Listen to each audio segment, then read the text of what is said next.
بیوی بچوں کے ساتھ اچھا سلوک نہیں ہوتا، ان کو پریشان کیا جاتا ہے، ان کے ساتھ تلخ زبانی ہوتی ہے، بدتمیزی ہوتی ہے، لیکن وہ باہر نظر آتے ہیں تو بڑے شریف اور نہایت اچھے انسان نظر آتے ہیں، لیکن جب گھر میں دیکھا جائے تو ان کا گھر والوں کے ساتھ سلوک اچھا نہیں ہوتا۔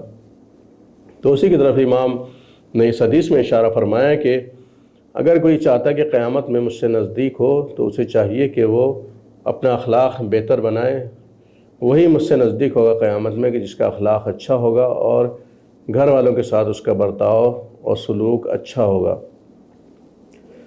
اس کے علاوہ کہ حدیث میں مولا فرماتے ہیں کہ مومن کا غصہ، جب مومن غصے کے عالم میں ہوتا ہے تو غصے کے عالم میں بھی حق کے حدود سے تجاوز نہیں کرتا، وہ اپنی حدوں کو پہچانتا ہے۔ اگر مومن کو غصہ بھی آتا ہے تو اپنی حدوں کو پہچانتا ہے، حد سے تجاوز نہیں کرتا ہے، غصے پہ کنٹرول کرنے کی کوشش کرتا ہے۔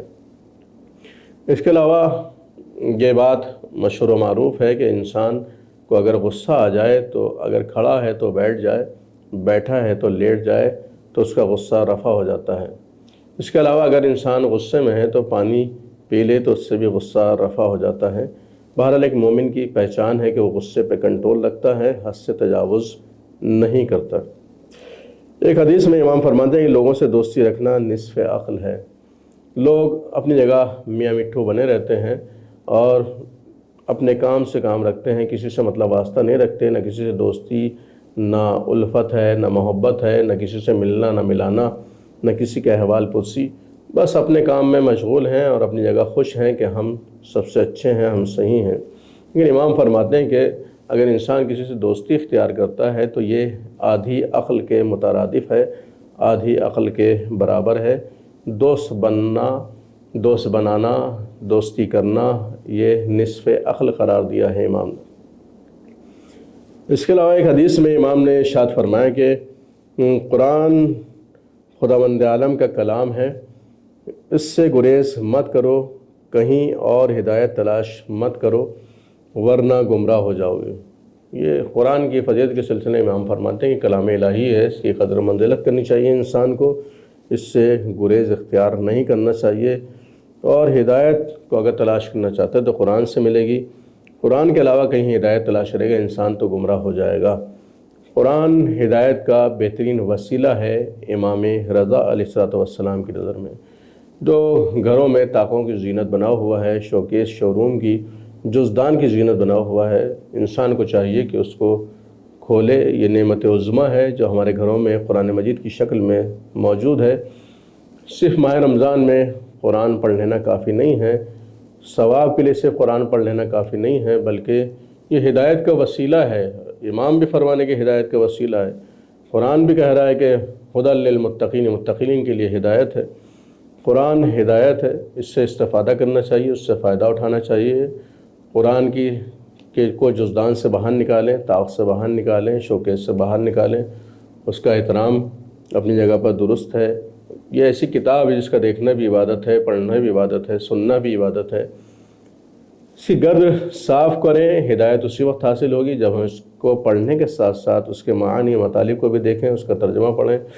ہر زبان میں الحمدللہ آج ترجمہ موجود ہے، جو زبان ہمیں آسانی سے آتی ہو اس زبان میں اس کا ترجمہ پڑھیں، سمجھیں اور اس میں غور و فکر کریں۔ خود قرآن بھی دعوت دے رہا ہے کہ اس میں تدبر کیا جائے، غور کیا جائے۔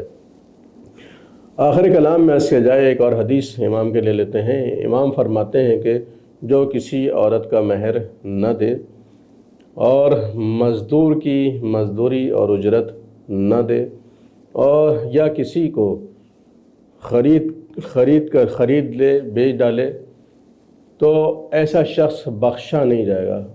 بہت ہی تلخ حقیقت ہے، انسان غور کرے۔ اکثر لوگ مہر معاف کرا لیتے ہیں اور نہیں دیتے ہیں، جبکہ بیاہ شادی میں لاکھوں روپیہ خرچ کرتے ہیں۔ پوری شادی میں اگر کوئی چیز واجب ہے تو وہ مہر ہے، اس کی ادائیگی ہے، جو ایک دلہن کا حق ہوتا ہے اس کو دینا چاہیے۔ مہر دو طرح کا ہوتا ہے، ایک مہر فاطمی، ایک مہر شرعی۔ مہر فاطمی 107 تولے چاندی ہے، جو جناب سیدہ سلام اللہ علیہ کا مہر تھا، مولا علی نے ادا کیا تھا۔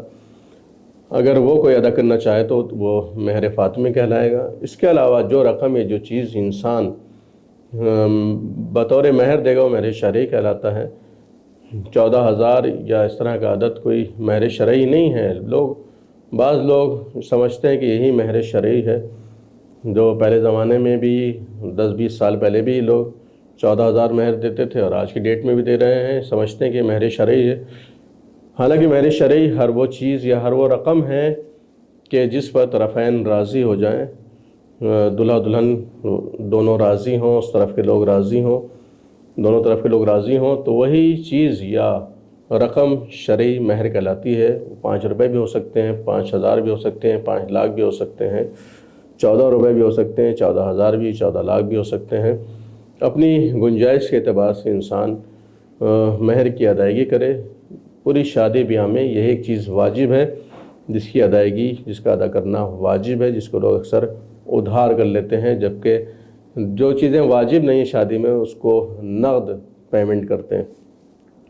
تو خداوند تعالیٰ ہم سب کو توفیق عطا فرمائے کہ ہم اقوال معصومین پر عمل پیرا ہو سکیں، خاص طور سے جو آج اقوال ذکر کیے گئے امام علی رضا علیہ السلام کے، ان اقوال کو اپنی زندگی میں اتارنے کی کوشش کریں تاکہ دنیا و آخرت بہتر ہو جائے۔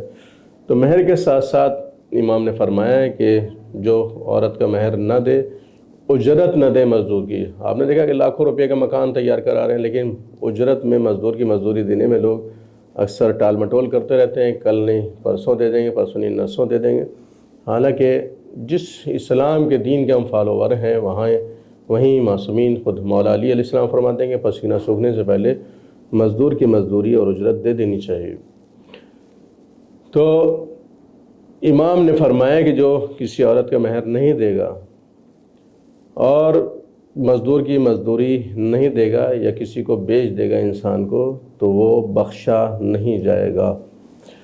خداوند عالم سے دعا ہے کہ وہ ہم سب کو توفیق عطا فرمائے کہ ہم امام علی رضا علیہ السلام کے اقوال پر عمل پیرا ہو سکیں اور اپنی زندگی اور دنیا و آخرت کو سنوار سکیں، بہتر بنا سکیں۔ وآخر دعوانا ان الحمد للہ رب العالمین۔